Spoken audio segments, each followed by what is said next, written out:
हरिः ॐ श्रीगुरुभ्यो नमः हरिः ॐ पार्थाय प्रतिबोधितां भगवता नारायणेन स्वयं व्यासेन ग्रथितां पुराणमुनिना मध्ये महाभारतम् अद्वैतामृतवर्षिणीं भगवतीम् अष्टादशाध्यायिनीम् अम्ब त्वामनुसन्दधामि भगवद्गीते भवद्वेषिणीम् नमोऽस्तु ते व्यासविशालबुद्धे पुल्लादविन्दायतपत्रनेत्र येन त्वया भारततैलपूर्णः प्रज्वालितो ज्ञानमय प्रदीपः प्रपन्नपारिजाताय स्तोत्रवेत्रैकपाणये ज्ञानमुद्राय कृष्णाय गीतामृतदुहे नमः। सर्वोपनिषदो गावः दुग्धा गोपालनन्दनः पार्थो वत्स सुधीर्भोक्ता दुग्धं गीतामृतं महत् वसुदेवसुतं देवं कंसचाणूरमर्दनं देवकी परमानन्दं कृष्णं वन्दे जगद्गुरुं भीष्मद्रोणतथा जयद्रथजला गान्धारनीलोत्पला शल्यग्राहवती कृपेण वहने कर्णेन वेलाकुला अश्वत्थामविकर्णघोरमकरा दुर्योधनावर्तिनी सोत्तीर्णा खलु पाण्डवैरणनदी कैवर्तकः केशवः पाराशर्यवचः सरोजममलं गीतार्थगन्धोत्कटम् नानाख्यानककेसरं हरिकथा सम्बोधनबोधितम् लोके सज्जनषट्पदैर्हरः पेपीयमानं मुदा भूयाद्भारतपङ्कजं कलिमल प्रध्वंसिन श्रेयसे मूकं करोति वाचालं पङ्गुं लङ्घयते गिरिं यत्कृपातमहं वन्दे परमानन्दमाधवम् यं ब्रह्मा वरुणेन्द्ररुद्रमरुतः स्तुन्वन्ति दिव्यैस्तवैः वेदैः साङ्गपदक्रमोपनिषदैः गायन्ति यं सामगाः ध्यानावस्थिततद्गतेन मनसा पश्यन्ति यं योगिनः यस्यान्तं न विदुःसुरासुरगणाः देवाय तस्मै नमः। ॐ सहना भवतु सहनौ भुनक्तु सह वीर्यं करवावहै तेजस्विनावधीतमस्तु मा विद्विषावहै। ॐ शान्ति शान्ति शान्तिः। इष्टान् भोगान् हि वो देवाः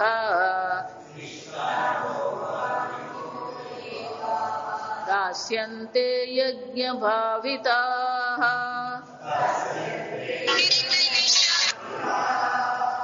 तैर्दत्तान प्रदयेभ्यः यो भुङ्क्ते स्तेन एव सः यज्ञशिष्टाशिनः सन्तः मुच्यन्ते सर्वकिल्बिषैः भुञ्जते ते त्वघं पापाः ये पचन्त्यात्मकारणात्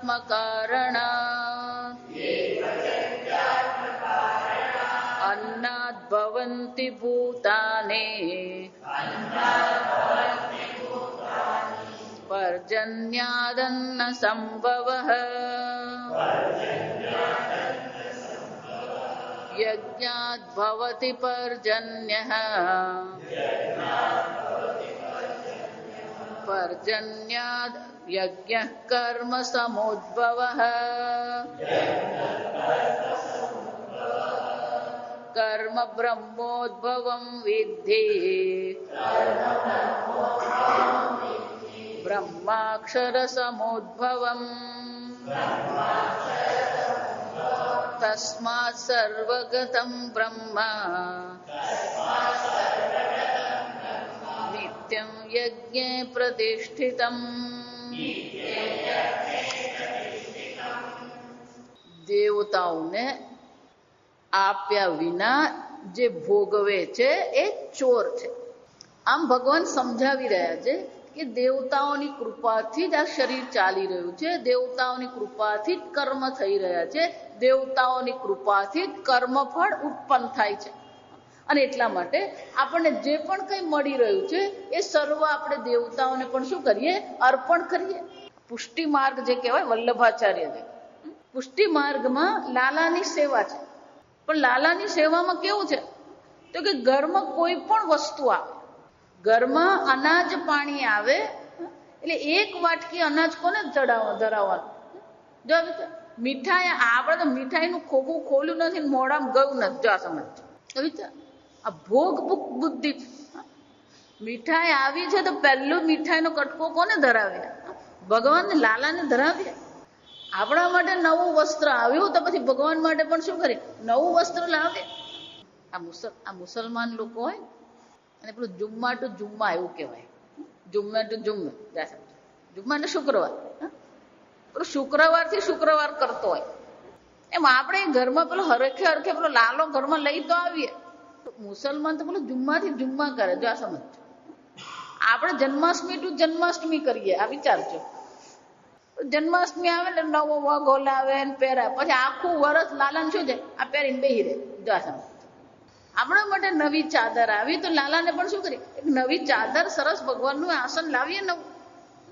ઘરમાં નવા પડદા આવે પણ પેલું ભગવાનનું મંદિર તો એ જ હોય. જો આ સમજ, ઈશ્વર માટે આપણે કરીએ જેટલું આપણા માટે કરીએ એ બધી વસ્તુ કોના માટે કરીએ? ઈશ્વર માટે. રોજ જો સમજો, ભોજન બની ગયું, ભોજન તૈયાર થઈ ગયું એટલે થાળી કોને ધરાવવાની?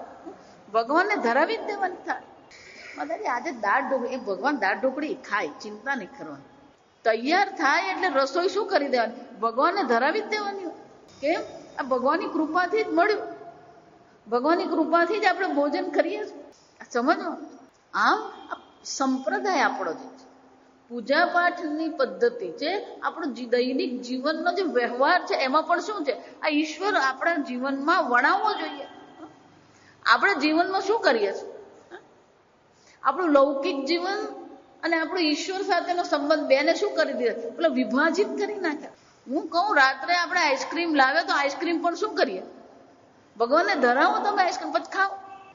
લાલાને આઈસ્ક્રીમ બધું જ ધરાવાય. આ સમજ, તારા પેટમાં જેટલું જાય ને એ બધું એના પેટમાં જાય. આમ ભગવાન બહુ સ્પષ્ટ કે તમારા જીવન, જો આ સમજો, ભોગ એટલે ફક્ત ખાવાની વસ્તુ નહીં. આગળ મેં કહ્યું એમ, વસ્ત્ર ભગવાનને આપણે નવા આપીએ, આસન ભગવાનનું નવું હોય, ભગવાનના મંદિરિયામાં નવું કંઈક હોય, પેલો ઘર નવું બનાવે. જો ઘરમાં રંગ રોગાન કરે પણ પેલું મંદિર તો એવું ને એવું જ હોય. જીવનના દરેક પાસામાં આગળ આવશે આ બધું. જીવનના દરેક પાસામાં, વ્યક્તિત્વના દરેક પાસામાં જ્યાં સુધી ઈશ્વરનો પ્રવેશ નથી ત્યાં સુધી કોઈ પ્રકારે કલ્યાણ થવાની કોઈ શક્યતા છે જ નહીં. આપણે તો એમ જ માનતા મહારાજ માથા પર હાથ મૂકો ને કંઈક થઈ જાય. વૃંદાવન અમે અખાનંદજી મહારાજ પાસે જતા. અખાનંદજી મહારાજ બહુ સરસ કહેતા. અખાનંદજી મહારાજ બહુ સરસ વાત કરતા. જો કે આપણે શું ઈચ્છીએ છીએ? આપણે આપણી રીતે ખાતા પીતા રહીએ, ઊંઘતા જાગતા રહીએ અને ગુરુજી પાસે જવાનું, ગુરુજીને પેલું એક સફરજન ચડાવવાનું, 11 રૂપિયાનું કવર મૂકવાનું અને ગુરુજીને કહેવાનું, ગુરુજી માથા પર હાથ મૂકો ને મારો છોકરો પાસ થઈ જાય. એટલે ગુરુજીની કિંમત કેટલી? એક સફરજનને 11 રૂપિયા. જો સમજજો. ગુરુજી પાસે જે લેવું છે એ શું લેવું છે? એટલે મહારાજશ્રી બહુ સરસ અમને કહેતા, જે ગુરુજીની કૃપામાં પરથી ગુરુજીના આશીર્વાદની રાહ જોઈને બેઠો છે એ બધા આળસુ કહેવાય. જા વિચાર. કેમ કે હું મહેનત નહીં કરું, તમે આશીર્વાદ આપો ને કામ થઈ જાય. કોના જેવું છે? પેલો પરીક્ષા આપવા છોકરો જાય, પેલો ઉત્તર આપતા આવડતું હોય ને, આ વાંચે નહીં, રખડ્યા કરે ને ક્રિકેટ રમતો હોય. જો આ પછી પરીક્ષા આપવા જાય, પેલો પેપરના પ્રશ્નનો ઉત્તર આવડે નહીં, એટલે શું કરવાનું? આખી હનુમાન ચાલીસા લખીને આવે. જા, મહેનત તો આપણી જ છે, સાધના આપણી જ છે, પ્રયત્ન આપણા જ છે. પણ એ પ્રયત્નનું કર્મફળ આપણને ભગવાન આપી રહ્યો છે. તો જે કર્મફળ મળી રહ્યું છે એ આપણે શું કરીએ? તૈર દત્તાન, એ ભગવાનને આપીએ આપણે. અને ભગવાન કશું લેતોય નથી હકીકતમાં. તમે લાડવા 15 લાડવા ચડાવ્યો ને, એમાંનો એક લાડવો ભગવાન ખાતો નથી. બધા લાડવા કોણે ખાવાના? જો અમારે એક બા છે, બધાના જ બા. એ બાને પેલો પ્રસાદ ધરાવે ને, થોડોક ધરાવે. જો પછી આપણે કે બા આટલો જ પ્રસાદ, આ વધારે ધરાવે કોણ ખાવાનું? ઘરમાં પેલા 4 માણસ હોય એટલે ધારો કે વધારે ધરાવ્યો, આપણે ખરેખર નિયમ એવો કે સાંજ સુધીમાં, સૂર્યાસ્ત સુધીમાં બધો પ્રસાદ શું થઈ ગયો? વેચીને પૂરો કરવાનો. ઘરમાં 4 માણસ એટલે પેલું એટલું જ ધરાવે. વધારે ધરાવે પછી પૂરું કરવું પડે. તમે જે ધરાવો છો એ બધું તો શું રહેવાનું? એમનું એમ જ રહેવાનું. ગયા મહિના 26 તારીખે સ્વામીજીએ પેલી મરાઠી ગીતા, જો આપણે જેમ ગુજરાતી ગીતા છે ને, ગૃહ ગીતા અધ્યાય, એવી જ આપણે બારડોલી ડોક્ટર અનિલભાઈ પટવર્ધન છે, એમણે અને એમના બધા સહયોગીઓએ થઈને આખી ભગવદ્ ગીતા મરાઠીમાં કરી. એટલે એમણે ગૃહ ગીતા અધ્યયન નામ જ આપી દીધું, કારણ કે સંસ્કૃતમાં એ, ગુજરાતીમાં એ છે, મરાઠીમાં એ જ નામ. એટલે અમે ત્યાં સ્વામીજી પાસે વિમોચન કરાવવા ગયા. એટલે સ્વામીજીએ જયારે વિમોચન કર્યું, ઓક્ટોબરની મળે, ઓક્ટોબરની 26, નવેમ્બરમાં તો આપણે મળ્યા જ નથી. ઓક્ટોબરની 26મીએ ત્યાં સ્વામીજી જયારે 26 તો એ દિવસે સ્વામીજીનું પ્રવચન હતું, યોગા ઇન ડેઇલી લાઈફ. આપણે આ યોગ વસ્તુ અલગ નથી, એ કેવું છે આપણે દૈનિક જીવનમાં હોવું જોઈએ. સ્વામીજી બહુ સરસ કીધું. જો આપણે પણ વારંવાર હું કહું છું તમને, યોગ શબ્દનો અર્થ થાય આપણી ભાવના, એટીટ્યુડ. આપણી પાસે જીવનમાં જે બધી વસ્તુઓ છે એને પ્રત્યે તમારી ભાવના કેવી છે? જો વિચાર, સ્વામીજી કે આ ભાવના એ ભારતીય સંસ્કૃતિની વિશેષતા છે, બીજે ક્યાંય નથી. જો વિચારી દો, આ સમજો. કેમ? ધારો કે હું તમને લાડવો આપું તો લાડવો છે, જો આ વિચાર. પણ જ્યાં હું એમ કહું કે તિરુપતિથી આવ્યો છે, એટલે એને પ્રત્યેની ભાવના આપણી શું થશે? જો વિચાર. એ શું કહેવાય? પ્રસાદ કહેવાય. હવે મને કહો, પ્રસાદ જે છે, લાડવાને આપણે પ્રસાદ કીધો, તો એ લાડવામાં પ્રસાદ છે કે તમારી બુદ્ધિમાં પ્રસાદ છે? તમારી ભાવનાથી પ્રસાદ છે. જો સમજો. એટલે આપણે પ્રસાદ બુદ્ધિ એવું આપણે કહીએ, આપણી ભાવનાથી પ્રસાદ છે. બહાર તો શું છે? લાડવો જ છે. અને એવું નથી કે તિરુપતિનો લાડવો ખાય એટલે ડાયાબિટીસમાં પેલું શુગર વધે નહીં. લાડવો તો લાડવો જ છે, અને શરીરની દ્રષ્ટિએ પણ લાડવો શું છે? લાડવો જ છે. પણ તમારી ભાવનામાં એ શું છે? પ્રસાદ છે. ન વિચાર, તમારી દ્રષ્ટિ આ એક સ્ફટિક છે, ગોળ સ્ફટિક છે, પણ એ સ્ફટિક તમારી આંખથી દેખાય છે, પણ તમારી ભાવનામાં એ શું છે? આ શિવલિંગ છે. લાલાની પૂજા આપણે કરીએ ને, હવે તો પરદેશમાં બધા ઘણા બધા મંદિરો બની ગયા ને, એટલે થોડુંક ઓછું છે. બાકી આજે 20 વર્ષ પહેલા તમે જયારે આ બધી ચર્ચા કરો તો કૃષ્ણ ભગવાનને નવડાવવાનો, પછી કૃષ્ણ ભગવાન શણગાર કરવાનો, અને મુગટ પહેરાવવાનો, અને હાર પહેરાવવાનો, અને તો પરદેશના લોકોને કેવું લાગે? બધા ગાંડા છે જરૂર. પણ એ લાલાની આપણે સેવા કહીએ. જો સેવા પણ ભાવના કહેવાય. સેવા જેને કહીએ, ભાવના જેને કહીએ, પ્રસાદ જેને કહીએ, આ બધી આપણી સંસ્કૃતિમાં, બહારની સંસ્કૃતિમાં એ બધી વસ્તુ છે જ નહીં. એટલે પહેલા તો બહારના લોકોને એમ કે આ પ્રસાદ છે, એટલે પ્રસાદનું અંગ્રેજી શું કરવાનું મને કહો? પ્રસાદ એમાં આપણે કહીએ, પણ આ પ્રસાદ છે એમ ધારો કે કોઈ પૂરો પરદેશનો હોય જેને કોઈ ભારતીય સંસ્કૃતિ જાણતો જ નથી, ધારો કે તમારે ત્યાં આવ્યો અને તમારા ઘરમાં પેલા લાડવા ચડાવેલા ભગવાન, અને તમે એમ કહો કે આ પ્રસાદ છે, પછી વોટ ઇઝ પ્રસાદ એમ પૂછે, એને પાછું પ્રસાદ બોલતા હતા આવડે નહીં જાશે. વોટ ઇઝ પ્રસાદ? પ્રસાદ એટલે શું? તમે શું કહેશો એને મને કહો? ભાવના છે. ભગવાન કહે છે કે તમે દેવતાઓએ તમને આપ્યું એ વાસ્તવિકતા છે, પણ એ દેવતાઓને પણ તમે શું કરો? તમારી ભાવનાથી એ દેવતાઓને ધરાવો. તમે જો દેવતાઓને ધરાવ્યા વગર જ તમે ભોગ કરી રહ્યા છો, તમારા દૈનિક જીવનમાં આ બુદ્ધિ છે જ નહીં. સ્તેન એવ સહ, એ કોણ છે? ચોર છે. એટલું જ નહીં, આજે ભગવાન છોડતા નથી આ સમય. કૃષ્ણ ભગવાન પાછળ પડે ને પછી કોઈ છોડે નહીં આ સમય. આમે પેલો સ્વભાવ તો ગોવાળીઓ તો ખરા. એટલે ભગવાન આગળ બીજું, યજ્ઞ શિષ્ટા આશિનઃ સંતઃ મુચ્યન્તે સર્વ કિલ્બિષૈઃ. ભગવાનને ધરાવીએ, દેવતાઓને ધરાવીએ એને યજ્ઞ કહેવાય. દેવતામ ઉદ્દિશ્ય દ્રવ્ય ત્યાગઃ, દેવતામ ઉદ્દિશ્ય દ્રવ્ય ત્યાગઃ. એને શું કહેવાય? યજ્ઞ કહેવાય. દેવતાઓને ધ્યાનમાં રાખીને જે પણ કઈ દ્રવ્યનો ત્યાગ કરવામાં આવે, એ ક્રિયા જે કર્મ છે એને શું કહેવામાં આવે? યજ્ઞ કહેવાય. ભગવાનને તમે થાળ ધરાવ્યો, ભગવાનને તમે વસ્ત્ર આપ્યું, ભગવાનને તમે પૂજા કરાવી અથવા યજ્ઞ કર્યો, એમાં આહુતિ આપી, આ બધું શું કહેવાય? યજ્ઞ કહેવાય. ભગવાન કે છે આ પ્રકારથી યજ્ઞ કરીએ એટલે કે દેવતાઓને અર્પણ કર્યા પછી જે વધેલું છે, યજ્ઞ શિષ્ટ, શિષ્ટ એટલે બાકી, આશિન, આમ ભગવાનને ધરાવીને દેવતાઓને અર્પણ કર્યા પછી જે વધેલું છે એ જે ખાય છે, આશિન સંત મુચ્યંતે સર્વ કિલ્બિષૈ. સર્વ પ્રકારના પાપોથી એની શું થઈ જાય છે? મુક્તિ થઈ જાય. જો વિચાર, એનો અર્થ શું થાય? દેવતાઓને આપીને દેવતાઓને ફાયદો થતો નથી, ફાયદો કોને થાય છે? જો વિચાર, ભગવાન આ કેવું પડે કેમ કે લાલો લાભ વગર તો લોટાય નહીં.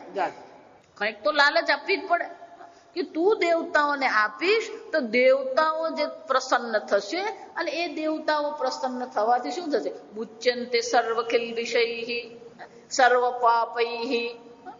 જ્યાં સર્વ પાપૈઃ એવું શંકરાચાર્યજી કહ્યું. એટલે બીજી નવી ચર્ચા છે. જો આ સાંભળ, કોઈ પણ મનુષ્ય ગમે એટલી સાવધાનતાથી એ જીવન જીવે, જીવનમાં કેટલાક પાપ થવાના જ છે. આ સમજ, તમે ગમે એટલી સાવધાનતા રાખો ને તમે ગમે એટલું સાવધાનતાથી જીવન જીવતા હોય છતાં પણ કેટલીક હિંસાઓ આપણા જીવનમાં થવાની જ છે. જો આ સમજ, આ વિષય જુદો છે. આ સમજ એટલે શંકરાચાર્યજી એને માટે કયો શબ્દ વાપરે છે? સર્વ પાપૈઃ ચુલ્યાદિ પંચસુનાકૃતૈઃ પ્રમાદકૃત હિંસાદિ જનિતૈઃ ચ અન્યૈઃ મુચ્યન્તે. ભગવાન કે છે સર્વ પ્રકારના કિલ્બિષ એટલે કે પાપમાંથી એની મુક્તિ થશે. શંકરાચાર્યજી કે છે 3 પ્રકારના પાપ આપણા જીવનમાં છે. જો આ સમજ, પહેલું જે પાપ છે કયું છે? ચુલ્યાદિ પંચસુનાકૃતૈઃ પાપૈઃ. જો કે પંચસુનાહ ગ્રહસ્થાનામ એવું કહેવાય. સુનાહ એટલે કે પાપાહ. 5 પ્રકારના પાપ દરેક મનુષ્યને થાય જ છે. ગ્રહસ્થાનામ એટલે કે દરેક ગ્રહસ્થ પોતાનું જયારે જીવન જીવી રહ્યો છે ત્યારે એના જીવનમાં આ 5 પ્રકારના પાપ અવશ્ય છે. આ શાંકર ભાષ્યમાં જો તો નીચે નોટમાં છે, ટિપ્પણી કહેવાય. કંડનમ પેષણમ ચુલ્લીમ ઉદકુંભશ્ચ માર્જની પંચસૂનાહ ગ્રહસ્થસ્ય પંચયજ્ઞાત પ્રણશ્યતિ. કે 5 પ્રકારના, તે વખતની જીવન પદ્ધતિ અલગ હતી. એટલે શું કે છે? કંડનમ, ખાંડવું. કંડનમ એટલે શું છે? ખાંડવું. પહેલા આપણે શું કરતા હતા?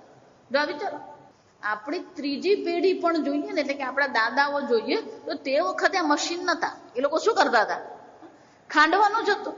દરેકના ઘરમાં તમે જુઓ તો પેલું ખાંડવા માટેનું એક વ્યવસ્થા રાખી છે. પરમેનન્ટ પેલો પથરો એવો હોય જ ખાડામાં, અને એની સાથે પેલું ખાંડવા માટેનું શું હોય? સાંભેલું પેલું હોય જ. એટલે કે છે કંડનમ. કંડનમ એટલે ખાંડવું, અનાજ ખાંડવું. પછી અનાજને દળવું પડે, ખાંડ્યા પછી શું કરવું પડે? એને દળવાનું હોય. પેષણમ તો કે આ ચટણી બનાવે ને, વાટવું કહીએ આપણે. મગની દાળ છે, ચણાની દાળ છે, કોથમીર છે, મરચા છે, એ બધાને શું કરીએ આપણે? ત્યારે પેલા ખલ હતા, હવે આ બધું ગ્રાઇન્ડર આવી ગયું. પેલા ખલમાં શું કરવામાં આવે? વાટવામાં આવે. ચુલ્લી એટલે ચૂલો. તો ચૂલામાં આપણે શું કરીએ? લાકડા સળગાવીએ. ઉદકુંભસ છે, નદીમાં જઈને અથવા તો તળાવમાંથી અથવા તો કૂવામાંથી આપણે શું કરીએ? પાણી ભરીએ. માર્જની ઘરની સફાઈ કરીએ, સાવરણીથી શું કરીએ? ઘરની સફાઈ. કોઈ પણ મનુષ્ય હોય એના જીવનમાં આ 5 તો રહેવાનું જ છે. જો વિચાર, અનાજ ખાંડવાનું છે, વાટવાનું છે, જો વિચાર, પાણી ભરવાનું છે, સફાઈ કરવાની છે અને ચૂલો સળગાવવાનો છે. આ વસ્તુ તો શું છે? સામાન્ય જ છે. જો સમજો, જીવન જીવવા માટે આટલું 5 તો કરવું જ પડે. ઘરની સફાઈ કરવી, બધું જ કરવું પડે. પણ આ બધું જ્યારે આપણે કરી રહ્યા છે ત્યારે ક્યાંક ને ક્યાંક પાપ થવાનું છે. એટલે ગુજરાતીની કહેવત છે, પાપડી ભેગી ઈયળે બફાઈ જાય.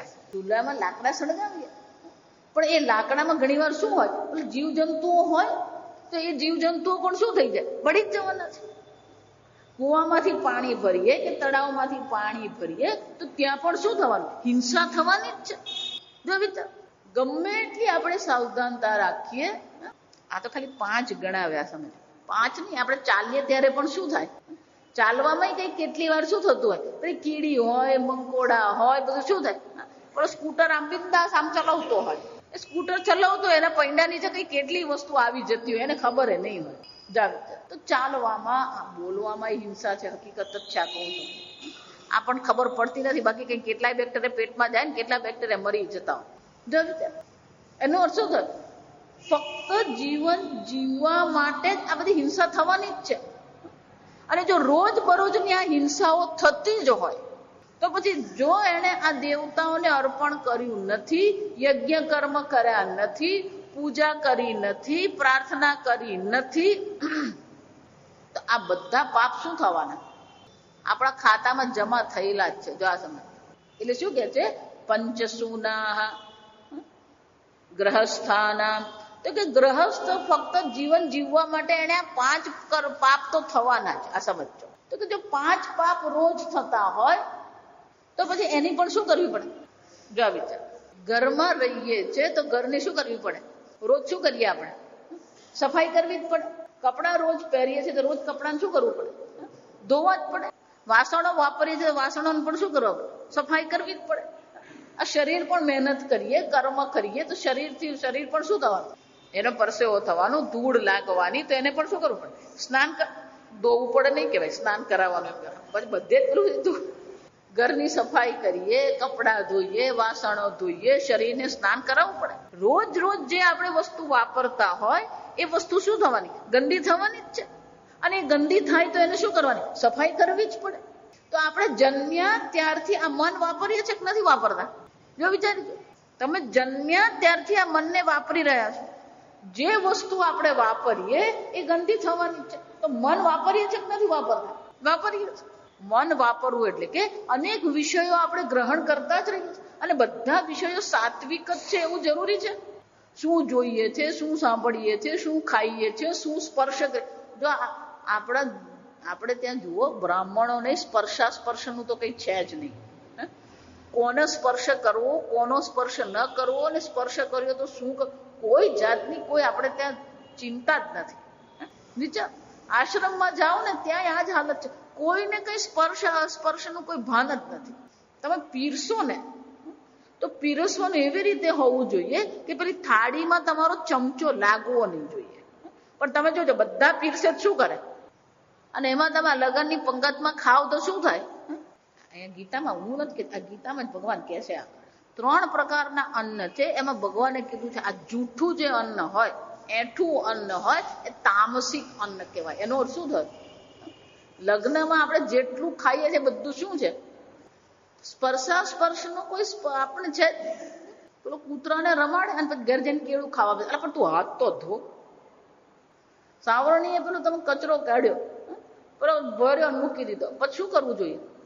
આમ અનેક પ્રકારથી આપણે પાપ કરતા જ રહે છે, અને એ બધા પાપ આપણા મનમાં શું કરતા રહે છે? અશુદ્ધિ કરે છે. અને એટલે ભગવાન કહે છે કે આ પ્રકારથી રોજ રોજ આપણા જીવનમાં પાપ થતા રહે છે, અને એ પાપની મુક્તિ કેવી રીતે થાય છે? યજ્ઞ શિષ્ટાશિનઃ, ઈશ્વરને અર્પણ કરીએ એટલે આપણું ભોજન. ડોંગરે મહારાજ આને માટે બહુ જ કડક હતા. આ વૈષ્ણવો જે છે ને એ આ સ્પર્શાસ્પર્શમાં બહુ કડક. પૂજ્ય સ્વામીજી હંમેશા કહે, એમના પિતાજી એ નાની ઉંમરમાં ગુજરી ગયા, માતાજી હતા પણ પેલા બ્રાહ્મણ, પણ ચુસ્ત બ્રાહ્મણ. એમના માતાજીના હાથ અને પગ ચાલ્યા ને ત્યાં સુધી જાતે રસોઈ કરતા, કોઈના હાથની રસોઈ ખાય જ. ચુસ્ત બ્રાહ્મણ. ચુસ્ત બ્રાહ્મણ એટલે કે સ્વામીજી કે જીવનભર એમણે સીવેલા કપડા નથી પહેર્યા. જો વિચાર, એટલું જ નહીં, એક જ વસ્ત્ર, એક જ લાંબી સાડી હોય, પેલી 7 વારની સાડી કે લોકો એ શરીર પર વીંટાળે અને એનો શું કરી દે? છેડો બનાવી દે. ક્યારે એમણે સીવેલા કપડા પહેર્યા નથી, અને ક્યારે એ વસ્ત્ર જે એકવાર પહેર્યું, અને સમજો સ્પર્શાસ્પર્શ એટલે અન્ય વ્યક્તિ નહીં, આપણે શું પકડીએ છીએ. સ્વામીજી કે મેં એમને હંમેશા જોયા છે, સ્નાન કર્યા પછી જે ધોવાના કપડા છે ને એનો એ સ્પર્શ નહીં કરે, અને કરવું હોય તેને પલાળી દેવાના. જો સમજો, સ્વામીજી કે એમના કપડા સુકાતા હોય દોરડી પર, આ સાંભળજો, હજી ભીના જ છે, અને અમે બહાર રમવા ગયા હોય અને રમવા આવતા જો અમારાથી ભૂલમાં અમારાથી પકડાઈ ગયું તો એ સાડી પાછી ધોઈ. સ્વામીજી કે અમે નાના હતા એટલે મોડા ઉઠીએ, એ વહેલા ઉઠીને એમની પૂજા પાઠ બધું કરી લે. કે હું ઉઠું ને એટલે મને કોફી પીવાની જોઈએ, એટલે એમ કહું માં કોફી આપ. જો એટલે એમ કે તું ના આવ પછી તને કોફી આપ. એટલે સ્વામીજી કે ત્યારે તો પેલા વસ્ત્ર પહેરતા ને, સ્વામીજી કે અમે લોકો આમ આમ કરીને કહેતા. કેમ કે એ પેલી રસોઈમાં જવાના હોય ને રસોઈ કરતા હોય કે જો મારું કપડું જો એમને લાગી ગયું તો એમણે શું કરવું પડે? પાછું સ્નાન કરવું પડે ને બીજા કપડાં પહેરો. એ કપડાં નહીં પહેરવાના, સમજ, શરીરમાંથી ઉતરા એટલે કપડાં ધોવા જ જવા દે. સ્વામીજી કે હું હંમેશા એને એમ કહેતો, તું મને કોફી આપે, તું મને કોફી આપે જ. પછી તો એવી કંટાળી જતી મારાથી, એટલે તું ત્યાં જઈને બેસી જાઉં, તને કોફી આપું. જાસ એ રસોડામાં દાખલે નહીં થવા દે, હાથમાં કોફી નહીં આપે, મને ત્યાં બેસાડી દે, પછી કોફી બનાવીને ત્યાં મૂકી જાય. જો હાલે પી લે. શું ભોજન ગ્રહણ કરીએ, કોનો સ્પર્શ કરીએ? જો આ સ્પર્શથી તો આખું રામાયણ ઊભું થયું, આપણને ખબર જ નથી. કઈકઈને જયારે પહેલી વાર સમાચાર આપવામાં આવ્યા કે રામને રાજ્યાભિષેક કરવાનો છે, ત્યારે કઈ તો શું હતી? દુઃખી હતી. કઈ કે હું તો કેટલા વખતથી કહેતી હતી કે રામજીને રાજા બનાવી દો, રામ મારા પ્રિય છે. તો પેલી મંથરાને પેલું પેટમાં તેલ રેડાયું. જો વિચાર, એટલે એને આ વસ્તુ ગમી નહીં. એટલે એને જો એણે જયારે કઈને સમજાવવાનો પ્રયત્ન કર્યો કે કઈ આ રાજા જો રામ બનશે તો મહારાણી કોણ બનશે? રાજાની માતા હોય એ રાજમાતા બને. તો કે આ કૌશલ્ય રાજમાતા બનશે, તું ભલે દશરથની પટરાણી છે પણ રાજમાતા તો કોણ કહેવાશે? કૌશલ્ય જ કહેવાય. ત્યારે પણ એને મંથરાને શું કહ્યું? મને એમાં કઈ વાંધો નથી, પણ જ્યાં મંથરાએ એનો સ્પર્શ કર્યો અને શું થઈ ગયું? જો વિચાર, એટલે હું કહું તમે કોનો સ્પર્શ કરો ને એ બહુ મહત્વનું. સ્પર્શ માત્રથી જ કઈની બુદ્ધિ શું થઈ ગઈ?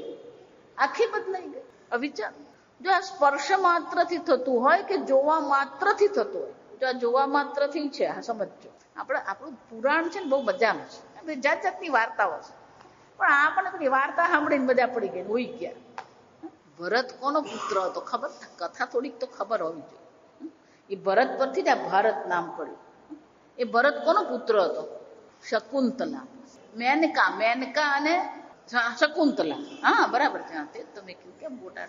મેનકા અને કોણ હતું? વિશ્વામિત્ર.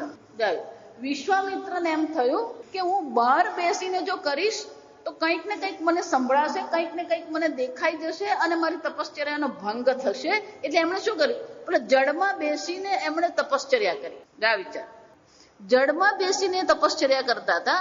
એટલે એમને એમ હતું કે આ બધું જગતનું કઈ મને દેખાશે નહીં, હું શાંતિ. પણ જળમાં આખું જગત છે. જળમાં પણ શું છે?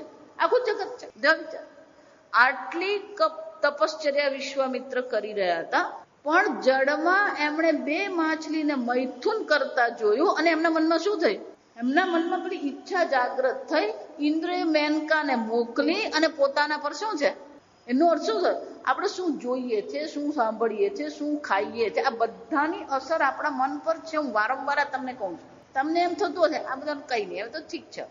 આમ અનેક પ્રકારથી આપણા મનમાં શું થાય છે, અશુદ્ધિઓ આવે જ છે.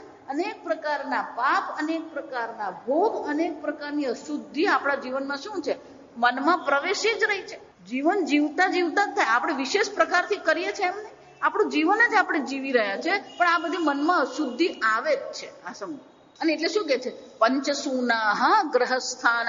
આ ગ્રહસ્થ માટે આ 5 પ્રકારના પાપ છે જ, કોઈ એને ના પાડી શકે. જો વિચાર, એટલું જ ને, તમે જે ભોગ કરો છો, કોઈ પણ ભોગ, આ લખી રાખજો, હું બહુ વર્ષોથી આ કહેતી આવી આ વસ્તુ, કોઈ પણ ભોગ હોય એ ભોગમાં હિંસા રહેલી જ છે.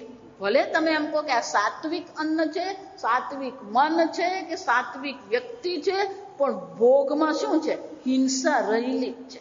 ગમે એટલું તમે સાચવીને કરો છતાં પણ દરેક ભોગમાં શું છે, થોડીક તો હિંસા છે જ. હિંસા વગરનો કોઈ ભોગ જ નથી. અને એટલા માટે આપણું શાસ્ત્ર કહે છે કે ઓછામાં ઓછા ભોગથી જીવન જીવો. પણ આપણે તો બાપુ ભોગમાં તો આપણે બધા એક્સપર્ટ છીએ. આ સમજો. એટલે હું વારંવાર કહું છું કે આવશ્યકતાથી વધારે જે ભોગ કરો છો એ ભોગ પૂર્ણતઃ હિંસા છે. પેલામાં થોડી હિંસા છે. જો આ સમજો, આવશ્યકતાનો જે ભોગ છે એ થોડીક હિંસા છે, પણ આવશ્યકતાથી વિશેષ જે ભોગ કરી રહ્યો છે એ શું છે, હિંસા જ છે.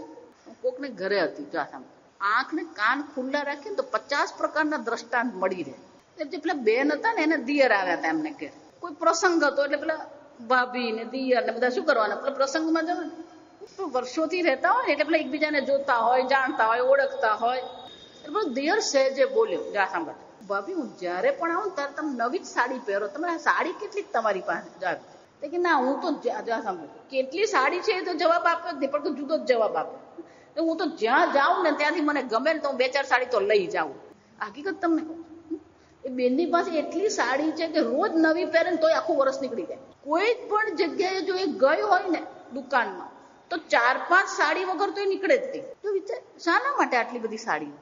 જે ધન તમે સાડી માટે વાપરી રહ્યા છો એ જ ધન તમે શાના માટે વાપરી શકો? આપણા ભારતમાં અનેક લોકોને પહેરવાના કપડા નથી. જો આ વિચાર, તો તમારો ભોગ જે છે એ શું છે? આપણને એવું લાગે અમે શું હવે નવી સાડી પહેરી, બહુ સામાન્ય લાગે છે, પણ એ નવી સાડી જે છે એ શું છે? હિંસા છે. આ સમજ. આમ શંકરાચાર્યજી કહે છે, દૈનિક જીવન જીવવામાં નાની નાની અનેક પ્રકારની હિંસાઓ થતી જ રહે છે. અને એ જો હિંસાઓ થતી રહે છે તો હિંસાને કારણે મનમાં પાપ બુદ્ધિ છે, અને પાપને કારણે મનમાં અશુદ્ધિ રહેશે. તો આ બધી અશુદ્ધિની નિવૃત્તિ કરવી કેમ? જો વિચાર. એટલે એ શ્લોકમાં જ કહે છે, શું કહે છે? પંચયજ્ઞાત પ્રણશ્યતિ. આમ રોજ બરોજના જીવનમાં 5 પ્રકારના જો પાપ થતા હોય, પાપ થતા જ રહેતા હોય, તો એ પાપની નિવૃત્તિ શાનાથી થશે? પંચયજ્ઞાત પ્રણશ્યતિ. આ 5 યજ્ઞથી એની નિવૃત્તિ થાય. જો દૈનિક જીવનમાં 5 પ્રકારના પાપ છે તો યજ્ઞ પણ કેવો હોવો જોઈએ? દૈનિક જ હોવો જોઈએ. આ બીજા બધા ચંડી હોમ કરે, નવગ્રહ હોમ કરે, એને યજ્ઞ કહેવાય. આ સમજ. આ 5 જે યજ્ઞ છે એને મહાયજ્ઞ કહેવામાં આવે છે. એને શું કહેવામાં આવે શાસ્ત્રમાં? મહાયજ્ઞ. કે આ 5 યજ્ઞ જો ગ્રહસ્થ રોજ કરે તો રોજ બરોજ જીવન જીવવા માટેના જે પાપ છે એ બધા પાપની પણ શું થઈ જાય? નિવૃત્તિ અવશ્ય થઈ જાય. તો કે 5 યજ્ઞ કયા છે? જા વિચાર. અધ્યાપનમ બ્રહ્મયજ્ઞ. પહેલું કયું છે? અધ્યાપનમ બ્રહ્મયજ્ઞ. એ અહીંયા આપ્યું નથી. આ સમજ કે પહેલું જ છે. 5 પ્રકારના યજ્ઞ જે છે એ આપણા જીવનના 5 પાસાઓ છે. આ સમજ. કાલે આપણે 3 જોયા, પિતૃ ઋણ, દેવ ઋણ અને ઋષિ ઋણ. એટલે 3 તો છે જ, 2 બીજા છે. એટલે દેવ યજ્ઞ, ઋષિ યજ્ઞ, એટલે એને બ્રહ્મયજ્ઞ કીધો. દેવ યજ્ઞ, ઋષિ યજ્ઞ અને પિતૃયજ્ઞ. બીજા 2 એમાં ઉમેરી દેવાના છે, ભૂત યજ્ઞ અને નૃ યજ્ઞ. ભૂત યજ્ઞ અને નૃ. નૃ એટલે નર, મનુષ્ય યજ્ઞ. એટલે કે છે કે આ 5 પ્રકારના યજ્ઞ રોજ થવા છે. અધ્યાપનમ બ્રહ્મયજ્ઞ, પિતૃયજ્ઞ તર્પણમ, સ્વાધ્યાય અધ્યાપનમ બ્રહ્મયજ્ઞ. અધ્યાપન શું થયો? રોજ શાસ્ત્રનું અધ્યયન. હું જે તમને કહું ને, કંઈ જ નહીં તો રોજ એક ભગવદ્ ગીતાનું પાનું વાંચો. એ ગીતાનું પાનું નહીં વાંચો તો રોજ ભાગવતનું પણ શું કરો? એક પાનું વાંચો. રોજ શાસ્ત્રનું અધ્યયન થવું જ જોઈએ. સમજ, પાઠની વાત નથી. મતલબ હું રોજ એક અધ્યાય ગીતાનો પાઠ કરું. એ પાઠ એ પૂજામાં જાય. જો આ સમજો, અહીંયા શું કહેવામાં આવ્યું? અધ્યયન કહેવા, સ્વાધ્યાય કીધું. એનો અર્થ શું થાય? ગીતાનો જે શ્લોક છે એને આપણે સમજવાનો શું કરીએ? પ્રયત્ન કરીએ. શાસ્ત્ર અધ્યયન કરવાનું. હું જે તમને કહું ને કે હું ન હોઉં ત્યારે પણ શું કરવાનું? રોજ એક પાનું તો વાંચવાનું. ભાગવત વાંચો, શિવ. એટલા માટે જ આપણે ત્યાં આટલા બધા શાસ્ત્રો છે. આ સમજો. પેલું શિવ પુરાણ વાંચે, શિવ પુરાણ નહીં ગમ્યું તો બ્રહ્મ પુરાણ વાંચે ને, બ્રહ્મ પુરાણ બહુ લાંબુ લાગ્યું તો વિષ્ણુ પુરાણ વાંચે ને, વિષ્ણુ પુરાણ નહીં ગમે તો ગણેશ. 25 જાતની વસ્તુ. મહાભારત છે, રામાયણ છે. જો વિચાર, સમજો. આમ રોજ એક પાનું કોઈક શાસ્ત્રનું વાંચવાનું અને અધ્યયન કહેવામાં. પિતૃયજ્ઞ તર્પણમ. આપણા પિતૃઓને આપણે શું કરીએ? એને તર્પણ કહેવામાં આવે. દરેક સાથેના શબ્દ અલગ પડે. બ્રહ્મયજ્ઞનો શબ્દ કયો આવે? અધ્યયનમ. પિતૃયજ્ઞમાં શું કહેવાય? તર્પણમ. પિતૃઓ માટે જ્યાં પણ જઈએ, કોઈ નદી કિનારે ગયા હોય, મંદિરોમાં ગયા હોય તો શું કરીએ? તર્પણ કરીએ આપણે. જો વિચાર, પુષ્કર જઈએ, અલ્હાબાદ જઈએ, હરિદ્વાર જઈએ, બદ્રીનાથ જઈએ, રામેશ્વર જઈએ, ત્યાં શું પિતૃઓ માટે શું કરીએ? તર્પણ કરીએ. ખરેખર તો દર અમાસે કરવું જોઈએ. અમાસ તર્પણ કહેવાય એને. એટલું જ ને, આપણે આ તર્પણ કરીએ એ સાથે આપણે શ્રાદ્ધ કરવા જાવી. શ્રાદ્ધ પક્ષ આવે, ભાદરવામાં શું આવે? તો તે વખતે પણ શું કરીએ? પિતૃઓ માટે પ્રાર્થના કરીએ. કૂતરાને ખવડાવીએ, ગાયને ખવડાવીએ, પક્ષીઓને ખવડાવીએ. આ બધું કોને માટે છે? પિતૃઓ માટે છે. પિતૃઓના આત્માની શાંતિ માટે આપણે કરીએ. એને શું કહેવાય? પિતૃયજ્ઞ તર્પણમ. હૌમો દૈવ. આ દેવતાઓને માટે આપણે શું કરીએ? હોમ, યજ્ઞ કરીએ. બલિર્ભૌત. આ ભૂત યજ્ઞ એટલે કે ભૂત એટલે કે આ પ્રાણીઓને પણ શું કરે? બલિહી. પેલા ગામડામાં તમે જુઓ તો પાદરમાં તમે જુઓ ને તો પાદર એ પેલો શેડો કહેવાય એને. આ ગામમાં રહ્યા ને એ લોકોને ખબર હોય આ બધા શબ્દ. મોટો પેલો પાણીનો કૂવો, પેલો એક ગોજ બનાવેલો. એટલે આવતા જતા બધા પ્રાણીઓ શું કરતા હોય? એમાં પાણી પીએ. હવાડો પણ એને કહે. આ જો આ ઉનાળો હોય ને, તમને નહીં ખબર પડે. ઉનાળો હોય, તમારા ઘરના પાછલા ભાગે કે બાલ્કનીમાં એક કુંડું ટીંગાડી દો અને પાણી મૂકો તો શું થાય? જો આપણે ઘરમાં બેઠા આપણને જો તાપ લાગતો હોય ને તરસ લાગતી હોય તો પશુ પક્ષીઓ જે બહાર ઉડી રહ્યા છે એને શું થવાનું? એ માતાજી બહુ માથા. આ કાગડા આવીને પછી બધું બહુ ગંદુ કરી જાય. પણ તું ગંદુ જ કરી રહ્યો છે. પૃથ્વી પર તું વળી કયું સુધારો કરી રહ્યો? તું આખા જગત પર કચરો જ નાખી રહ્યો. કાગડો કરે એ ગંદુ લાગે ને આપણે કરીએ શું કરીએ? પશુ પક્ષીઓને પાણી પીવડાવે. એવી જ રીતે પેલો ચબૂતરો. ચબૂતરો એટલે શું છે? ઉપર હોય. કેમ કે આ બિલાડી છે, કૂતરા છે, એ પેલા પશુ પક્ષીઓને શું કરે? મારી નાખે. એટલે અગાસીમાં અથવા તો ચબૂતરામાં આપણે શું કરીએ? પેલું ચણ નાખીએ. આવી કૂતરાને રોટલી ખવડાવીએ, ગાયને રોટલી ખવડાવીએ. ભૂત યજ્ઞ જાત.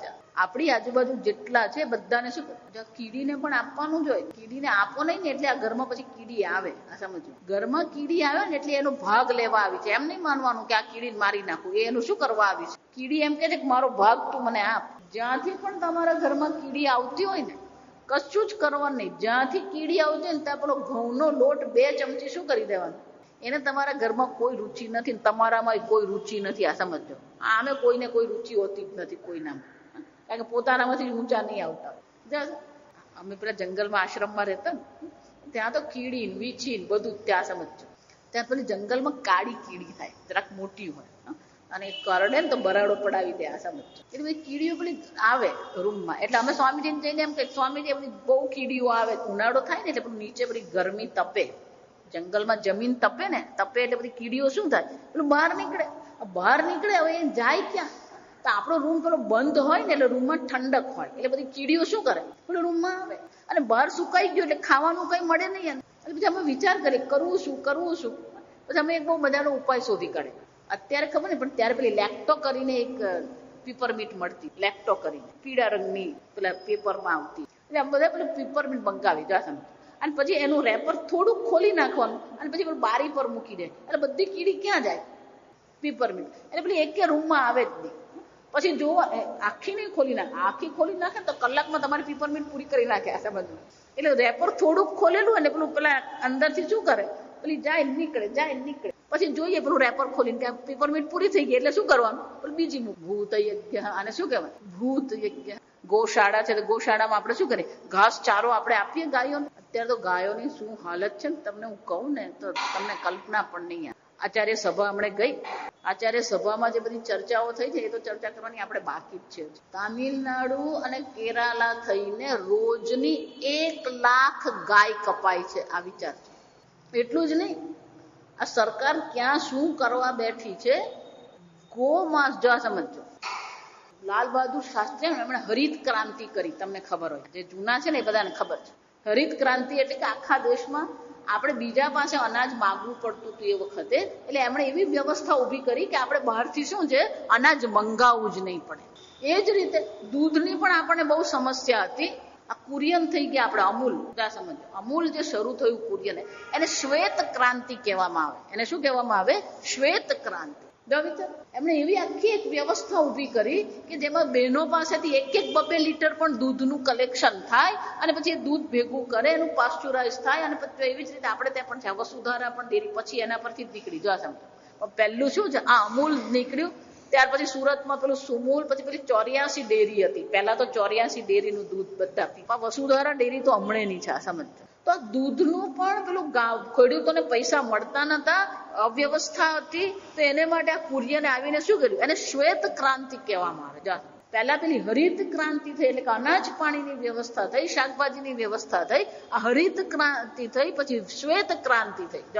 એટલે આ કેન્દ્ર સરકારની ગાંઠ પણ એવું છે. જો આ હકીકત તમને કહું, એટલે એને અંગ્રેજીમાં ગ્રીન રિવોલ્યુશન અને વ્હાઇટ રિવોલ્યુશન એવું કહેવામાં આવે. હવે એ લોકો બીજો ત્રીજો શબ્દ કાઢ્યો, પિંક રિવોલ્યુશન. આ તમને મજાક નથી કરતી આ વાત, તમને કહું કે પિંક રિવોલ્યુશન કેમ. જો સાંભળો, તે સરકારે જાહેરાત કરી કે કોઈ પણ મનુષ્યને સ્લોટર હાઉસ, જો સમજો, સ્લોટર હાઉસ એટલે શું કહેવાય, આપણે શું કતલખાનું, ગુજરાતીમાં શું કહેવાય, કતલખાનું. જો કોઈ પણ માણસને કતલખાનું ખોલવું હોય તો સરકાર 5 કરોડ આપવા તૈયાર છે.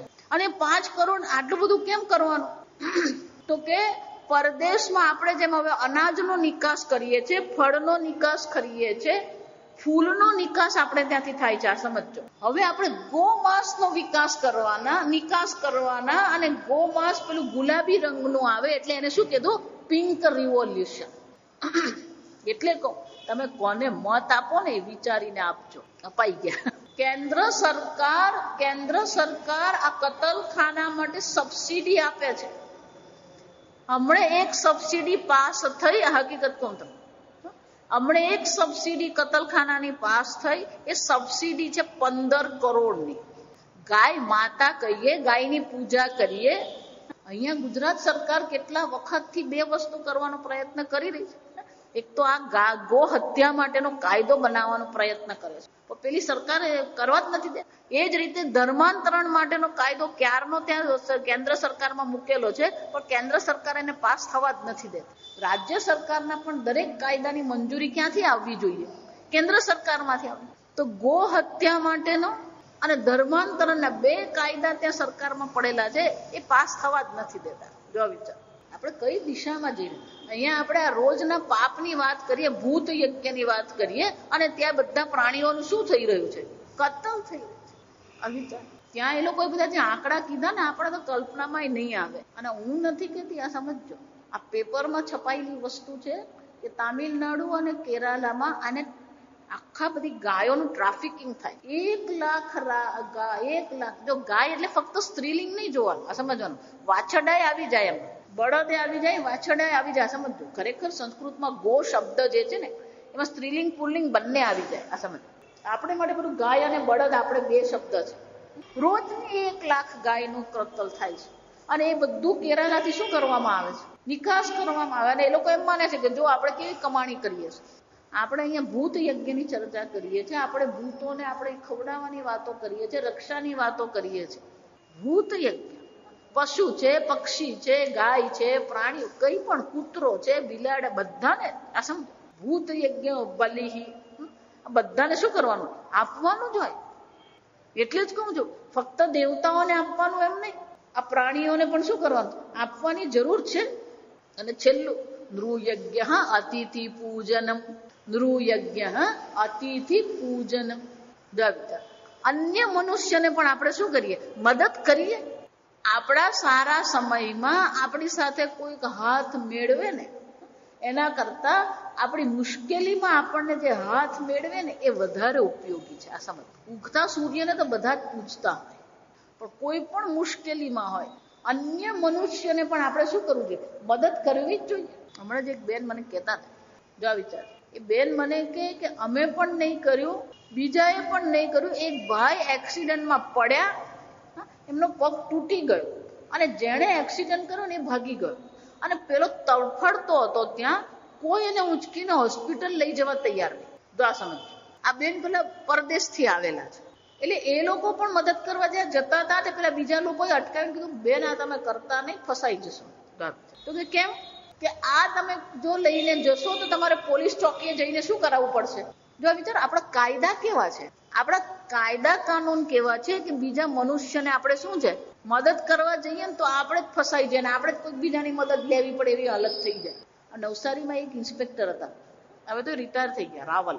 એ નવસારીમાં હતા. પછી તો એ આ આતંકવાદીઓની સામે કેમ લડવું ને એના માટેના ટ્રેનર હતા. એ ગાંધીનગરમાં શું છે એ આતંકવાદી સામે લડવાનું શું કરવું ને એના માટેની ટ્રેનિંગ આપતા હતા. અને આ અક્ષરધામમાં જે થયું ને એમાં એ મુખ્ય હતા આતંકવાદીઓને લડવા માટે, મિસ્ટર રાવલ કરીને. એ જયારે નવસારીમાં હતા ને ત્યારે એમના સાહેબ ત્યાં આવેલા. જો આ સાંભળજો બરાબર. અને કોઈ ખૂનનો કેસ ચાલી રહ્યો હતો અને પેલો જે ખૂન કરવા વાળો હતો ને ગુંડો જ હતો.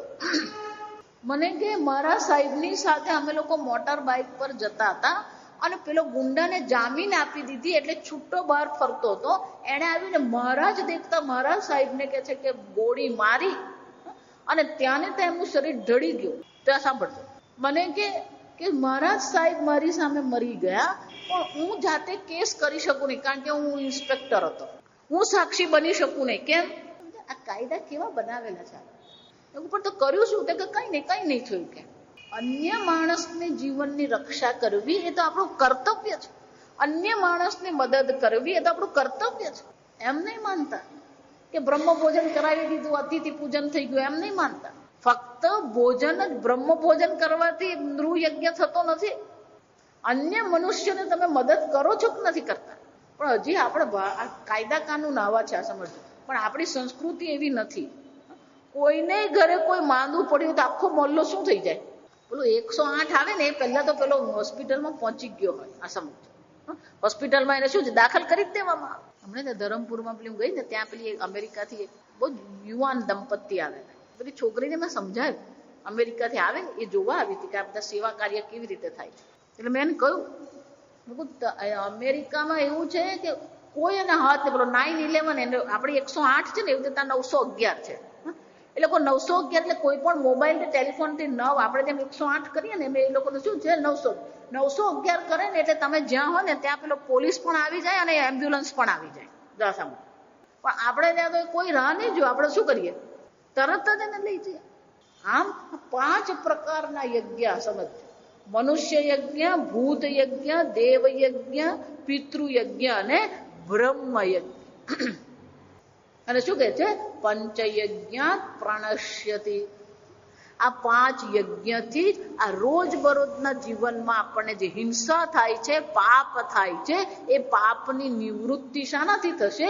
એ પાપનો નાશ આ 5 યજ્ઞથી જ થશે. અસમ. અને એટલે શંકરાચાર્યજી કહે છે, જ્યારે ભગવાન એમ કે છે સર્વ કિલ્બિષૈહિ, કે સર્વ પાપોથી એની મુક્તિ થશે, તો પહેલું પાપ આપણને દર્શાવ્યું કયું છે? ચુલ્યાદિ પંચસુના કૃતૈહિ મુચ્યંતે. જો યજ્ઞ એટલે કે આ પ્રકારથી દેવતાઓને અર્પણ કરીને જે બાકી રહે છે એ જે ભોગવી રહ્યો છે, તો એ આ 5 પાપોમાંથી શું થઈ શકશે? મુક્ત થઈ શકશે. મેં આગળ કહ્યું એમ 3 પ્રકારથી ચર્ચા છે. હજી 2 પ્રકારના પાપ છે: પ્રમાદકૃત હિંસાદિ જનિતૈહિ ચ અન્યૈહિ. આમ આ ભગવાન અહીંયા કહી રહ્યા છે કે દેવતાઓને અર્પણ કરીને જે ભોગવે છે એને આ કોઈ પ્રકારનું પાપ લાગતું નથી. આગળ આવતીકાલ. ઓમ સ્વસ્તિ પ્રજાભ્ય પરિપાલયન્તા न्यायेन मार्गेण महीं महिषाः गोब्राह्मणेभ्यः शुभमस्तु नित्यम् लोकाः समस्ताः सुखिनो भवन्तु काले वर्षतु पर्जन्यः पृथिवी सस्यशालिनी देशोऽयं क्षोभरहितः ब्राह्मणाः सन्तु निर्भयाः ॐ सर्वेषां स्वस्तिर्भवतु सर्वेषां शान्तिर्भवतु सर्वेषां पूर्णं भवतु सर्वेषां मङ्गलं भवतु सर्वे भवन्तु सुखिनः सर्वे सन्तु निरामयाः सर्वे भद्राणि पश्यन्तु मा कश्चित् दुःखभाग् भवेत् असतो मा सद्गमय तमसो मा ज्योतिर्गमय मृत्योर्मा अमृतङ्गमय ॐ पूर्णमदः पूर्णमिदं पूर्णात् पूर्णमुदच्यते पूर्णस्य पूर्णमादाय पूर्णमेवावशिष्यते